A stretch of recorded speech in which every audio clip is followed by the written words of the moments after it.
Ladies and gentlemen, boys and girls, children of all ages, welcome to Robert Sports Show. I'm your host, Robert. Yes, it's been about 4 months since I've done a video. I decided to go ahead, and 3 months, whatever it's been now, since February. Decided to go ahead and get back into the video business here. I missed it a lot. NASCAR, pro wrestling, football. I'm going to try to do it all again, going back to the roots of Robert Sports Show and do everything. So first up, we have WWE BackLash from Saturday night in St. Louis. I live about an hour and a half-ish west of downtown St. Louis, so been there a million times, been there in Enterprise Center millions of times, seen a ton of WWE there. I just wasn't able to go to this show. Kind of that stage of my wrestling fandom where I kind of go to big shows, Mania, SummerSlam, that kind of stuff. So first match on this card was the WWE US title, United States title, with a fatal four-way match. LA Knight, Drew McIntyre, Damian Priest, and Jacob Fatu. Now, my first takeaway from this match is we literally just took two matches from WrestleMania and we just stuck them together and made a four-way out of it. Having Damian Priest and Drew McIntyre in this match for the U.S. title, coming off of their match at Mania and then being in the world title hunt and Priest winning Money in the Bank, and just, it was hard for me to grasp it further. Why are we putting main event caliber world champions in a U.S. title match against two upcomers like Jacob Fatu and LA Knight? Well, we had this match kind of break off into pairs like kind of thought it would. Damian Priest, Drew McIntyre go to the outside, Fatu and LA Knight on the inside. Knight pulled. So, if we remember, Jacob went to, it looked almost like a kind of destroyer-ish. Knight had kind of backbreaker on Jacob. Well, it looked like Knight could not pull Jacob over all the way, and Jacob had to jump back, and kind of, so when Knight had his knees up, he come in the back with his knees, so it looked kind of wonky to me. A trio of neck breakers for Priest throughout the match. Fatu, McIntyre, just the yay, boo punches back and forth. Fatu getting the yay, McIntyre getting the boo. McIntyre, that was probably the best part of the match. McIntyre was in the tree of woe. Fatu was on the top. LA Knight was in the ring. Well, LA Knight comes over, gets punched by Fatu, kind of rolls back. McIntyre kind of powers out. I mean, the core strength that man has to go up. And he did kind of like a head scissors on Fatu. Fatu flips him over, lands on Knight, completely no-sells it, jumps up, takes Knight out, does a dive on the outside on the Priest on the announce table. I'm like, if you just got a head scissors off the top rope, shouldn't you kind of sell a little bit there? But complete no-sell there. Goes, Fatu fast face, does the Rikishi in the corner on Priest, then the dive to the outside. McIntyre Claymore on Priest. And then McIntyre and Priest kind of go off and start fighting around through the crowd. They go over where all the announcers are, the foreign language announcers and all the sound equipment and whatnot. And they're up on those big boxes we see all the time, the cases where all the stuff goes in. There's a random table set up there. Oh, duh. We all know what's getting ready to happen. And yes, Priest gets McIntyre through that table. Of course, everybody comes out to get him, pull him out. As everybody comes out, the way the camera was looking toward the ring, Fatu and Knight were on the outside. The referee looked like he was counting. I'm like, what the freaking hell are you doing? It's almost like he was counting to Fatu and Knight or what they needed to do while the camera was over there and everybody was busy over there. They ended up coming back to the ring. They're showing the camera back to the ring, so it's just Priest and McIntyre. Or sorry, it's just Fatu and Knight. This time, Solo comes out. Knight ends up getting Fatu on the announce table. Solo comes out, pulls Fatu off the announce table. And then about that time, you had Knight kind of going after Fatu, or going after Solo. And then you have pop over the ringside, one and only Jeff Cobb, former New Japan Wrestling IWGP Tag Team Champion. And now, obviously, the crowd, Michael Cole's like, who's that? Oh my God, it's the hottest free agent in wrestling, Jeff Cobb. I didn't even know he's a free agent. He won the titles, the IWGP tag titles, April 5th, and they were stripped on April 16th. I didn't even know he's a free agent. I know there's rumors of him coming to WWE. What gets me about this whole thing was Solo was supposed to be the guy.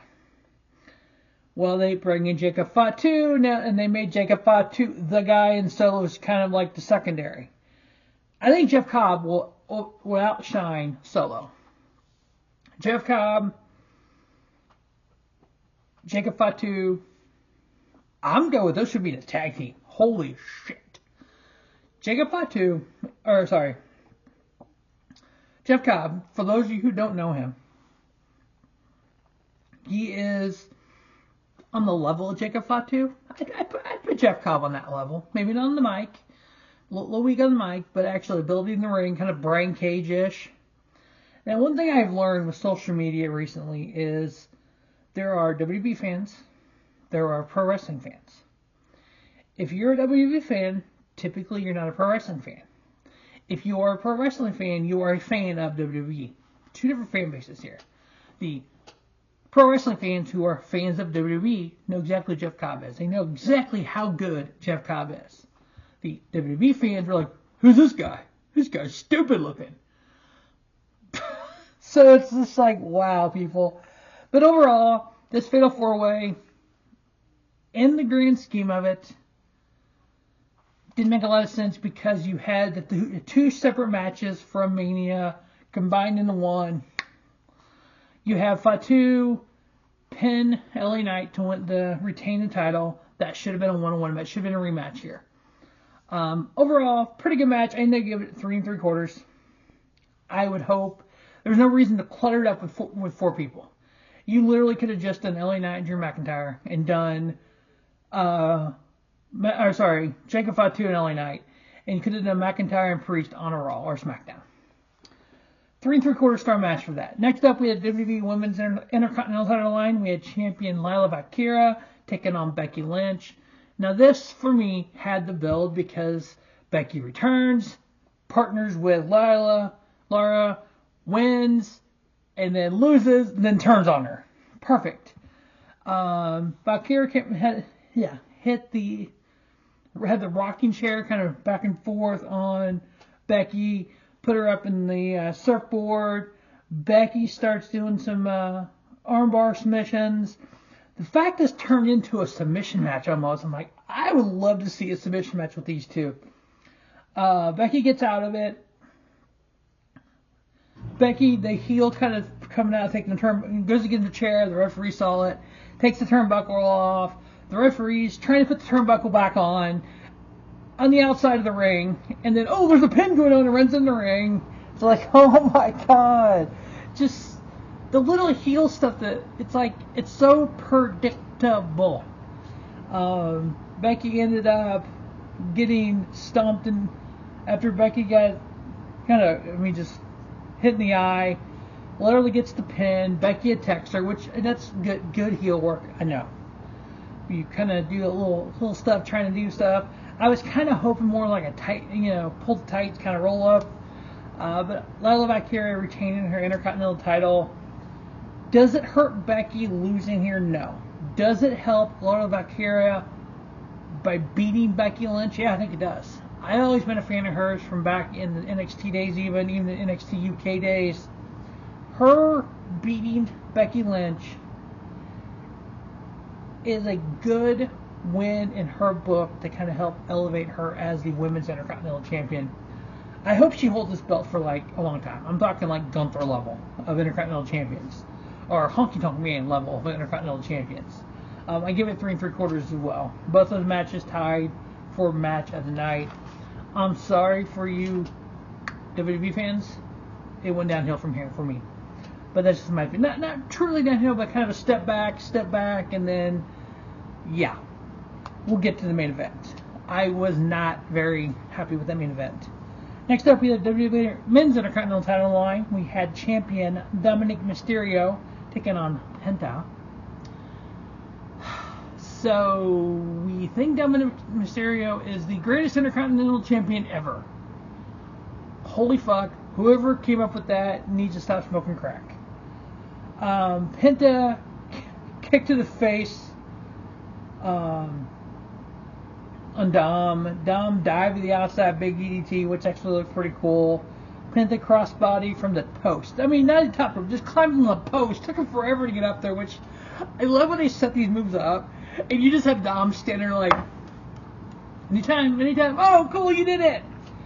It's like you almost got to do boom and do it. It's like, I know a lot of people hate AEW because all the flippy shit. I like Lucha Libre wrestling. So I like the flippy shit. But a lot of that stuff is, even in independent companies, you have boom, boom, boom, boom. With WWE a lot, you see of kind of everything is precise. Okay, he has to get up here. He has to slowly get up here. Don't want to fall and fuck the move up. Okay, you got to stand there for a second. Okay, get the camera. Ooh, camera's looking at it. Ooh, I'm standing here. Now I'm going to do this move. While the guy that's doing the move on is like, just like when they do some of the cage matches where you have multiple man, like kind of the war games, and you have somebody standing at the top. Everybody's standing like this, and the camera shows it. It's like, we know it's dramatic. We know it's cinematic. But you don't want to show people standing like, come here, I'll catch you. To me, it took a little bit away from the match. Penta, the big dive over the top rope. Great. Judgment Day comes out. They go to attack Penta. Finn slow rolls over to grab a chair. It's like, you know what? I'll go grab a chair. I'll be right back. Comes back. And the referee sees them. All Judgment Day gets kicked out. Then you have Carmella come back out later, interrupt the referee. Finn Balor comes out. Then you have El Americana, Chad fucking Gable, comes out and attacks Penta. I just don't understand. WWE just bought one of the top Lucha Libre companies in the world. They have two of the top Lucha Libre stars ever on their roster. Beyond Rey Mysterio, I'm talking about Penta and Rey Phoenix. We put a fucking mask on Chad Gable and have him go out and fuck with Penta. That is the most WWE thing ever.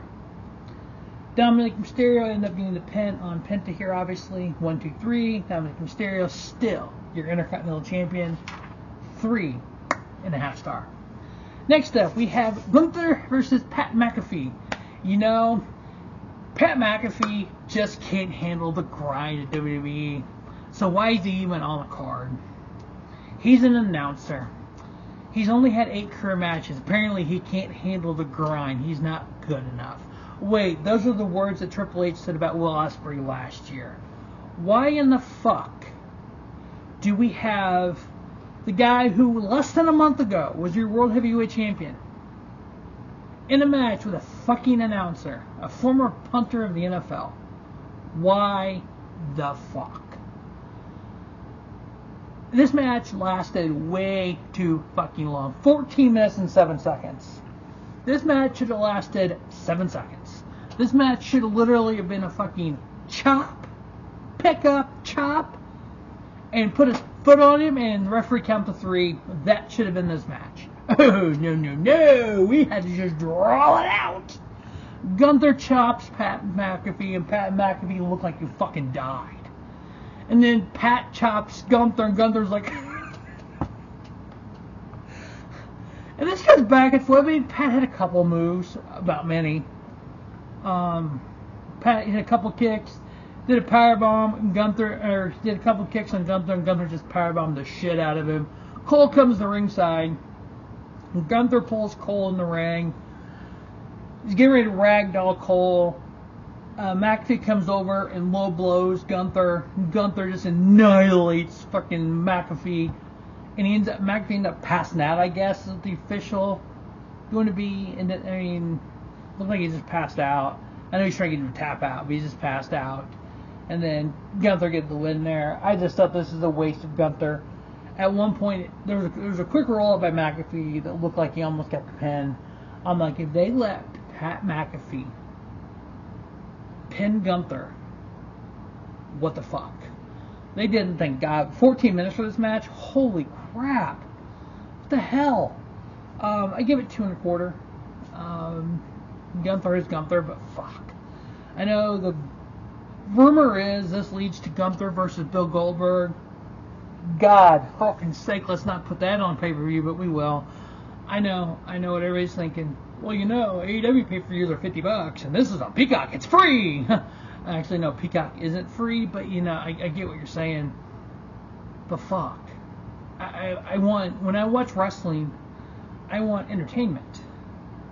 This wasn't entertainment. This was just, I don't know what the fuck this was. But, yeah. It's just like, fuck. Yeah. As Ron Watt, we go, fuck. Alright, next up, we have the main event, the WWE Championship on the line. We had champion John Cena versus Randy Orton. I love the fact that Matt Cole was talking about their first match, 2000, whatever it was, and then they had a match on OVW, and all the matches leading up. We remember, they had the match that unified the world title and the WWE title. And then they brought in the Universal title later on, and then they had the Universal title and the world title. This is supposed to be the unification of the world title and the Universal title. Yeah, I know, right? Too many titles in WWE. But anyway, so yeah, they had that, 10 years ago, they had that big TLC match, and they kind of talked about the history of these two, which is really cool. This was kind of that Rock Austin of the back in the Attitude Era. The Cena Orton kind of, you saw it so much, it's like, oh, it got so old after a while. But it's kind of refreshed now, kind of Randy being that kind of face, and Cena being that little pissant heel. And I mean, the first part of the match, they're back and forth, really kind of feeling each other out. And you had Cena like, fuck this, I'm walking out. And then Randy goes and gets him.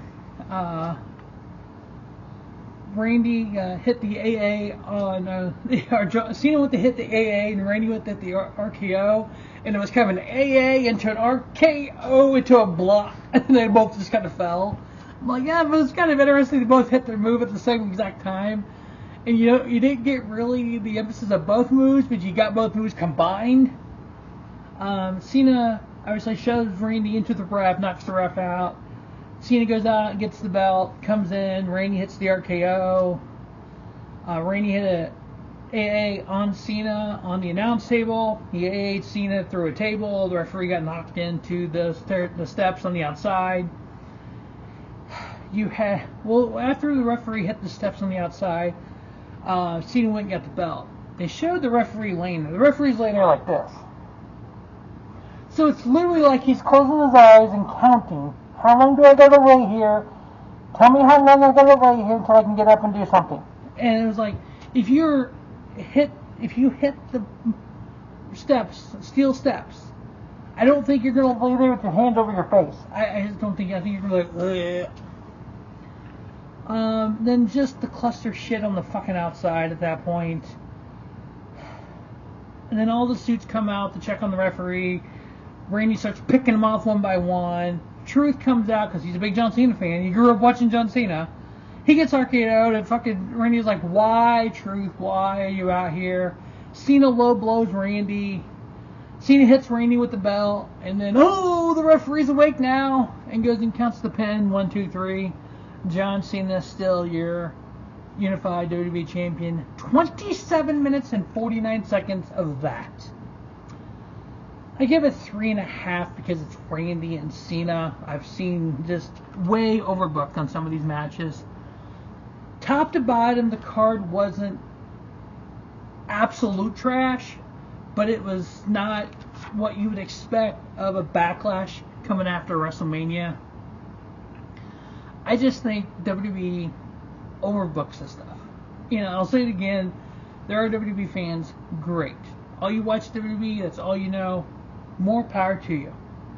There are pro wrestling fans who are fans of WWE, which I am. A lot of people I know are. But overall, not a horrible show. Best 2 matches, the U.S. title and the women's IC title. As always, thanks for watching the Robert Sports Show. Don't just have a great day.